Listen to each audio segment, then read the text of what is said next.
Not at all saying कि जो parents आपको डांटते हैं, जो आपको कंपेयर कर देते हैं दूसरे लोगों से, दूसरों के बच्चों से, वो सही है। बिल्कुल भी सही नहीं बेटा, वो बहुत गलत चीज़ है। सामने वाला व्यक्ति हमें छल दे देता है, हमसे चीट कर देता है, हमें धोखा दे देता है, हमें तड़पा देता है, परेशान कर देता है।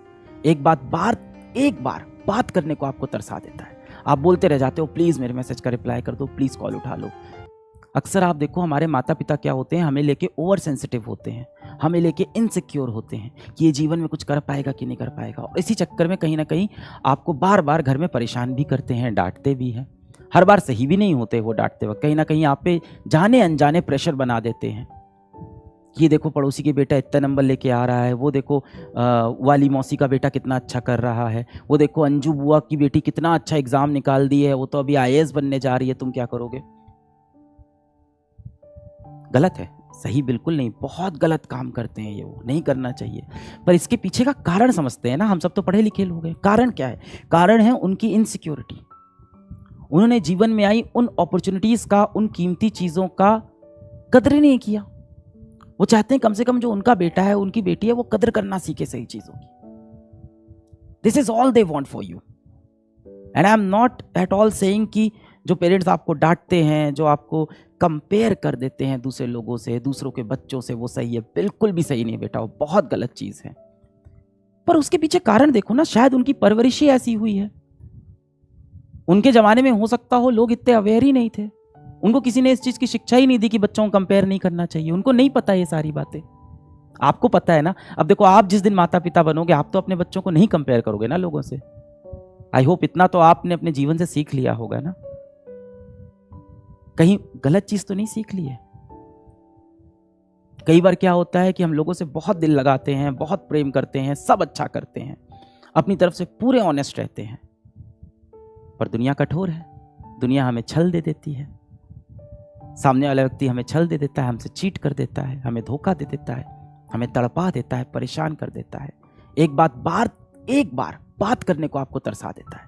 आप बोलते रह जाते हो, प्लीज मेरे मैसेज का रिप्लाई कर दो, प्लीज कॉल उठा लो।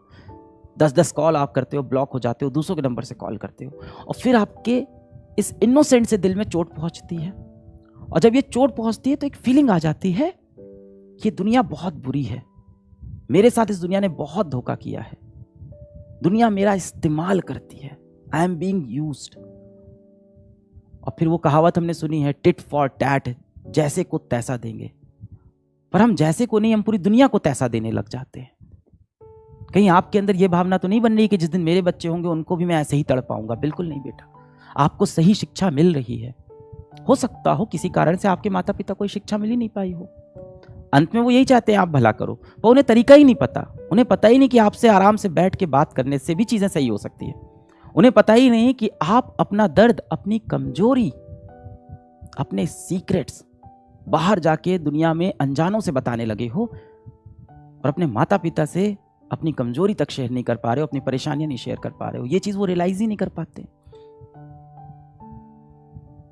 बहुत ज्यादा उनकी बात दिल पे चोट करे तो छोड़ दिया करो, जाने दिया करो। हमारे ऊपर उनके अनेकों एहसान हैं, कह सकते हैं।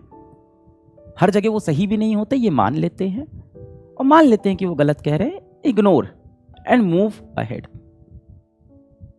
कोई भी चीज हो, माता पिता हो, कोई ऐसा व्यक्ति हो जिससे आपको बहुत प्रेम हो गया हो, कोई दोस्त हो जिससे बहुत गहरी दोस्ती हो गई हो, और वो उस तरह से बिहेव नहीं कर रहा है जैसा आप चाहते हो, तो कोई बात नहीं, उनकी बातों को दिल पे मत लगाओ, जस्ट इग्नोर।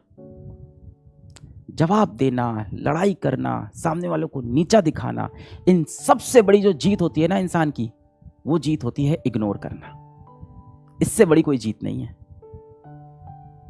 सामने वाला व्यक्ति अगर आपको भाव नहीं दे रहा है, सामने वाला व्यक्ति यदि आपको समय नहीं दे रहा है, आपको महत्व नहीं दे रहा है, तो अब आप लड़ो नहीं।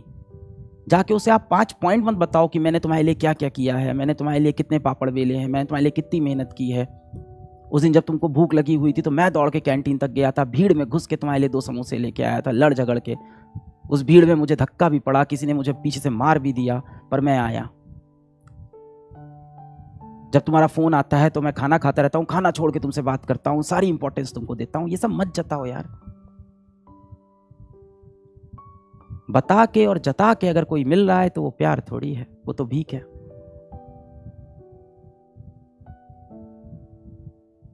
किसी के आगे गिड़गिड़ा के उसके पैर पकड़ के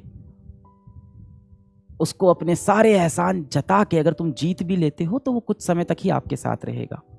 वो प्रेम नहीं है, वो दोस्ती नहीं है, वो तो बस आप सौदा कर रहे हो, वो तो बिजनेस है कि मैंने तुम्हारे लिए इतना किया, बदले में तुम्हें भी मेरे लिए इतना करना पड़ेगा। अब आपको लगता है कि नहीं, वो भी मुझसे इतना ही प्रेम करता है, वो दोस्त भी मेरा उतना ही अच्छा है। अब आपको लगता है नहीं नहीं, वो तो मेरे लिए बहुत कुछ करता है, वो भी मुझसे बात करता है। सर देखो ना, मैसेज में उसके भी हमेशा रिप्लाई आते हैं बेटा, कभी अपनी तरफ से सवाल नहीं आता उनका, सिर्फ जवाब आ रहे हैं, वो भी गिने चुने शब्दों में जवाब आ रहे हैं। बात करने के तरीके से समझ में आ जाता है, और जिसको सच में आपकी इंपॉर्टेंस हो उसका जवाब कभी भी एक शब्द में नहीं आता है। अपने आप को मेंटली स्ट्रांग करो। आप जो चीजें सामने दिख रही हैं उनको उस तरह से एक्सेप्ट करना सीखो।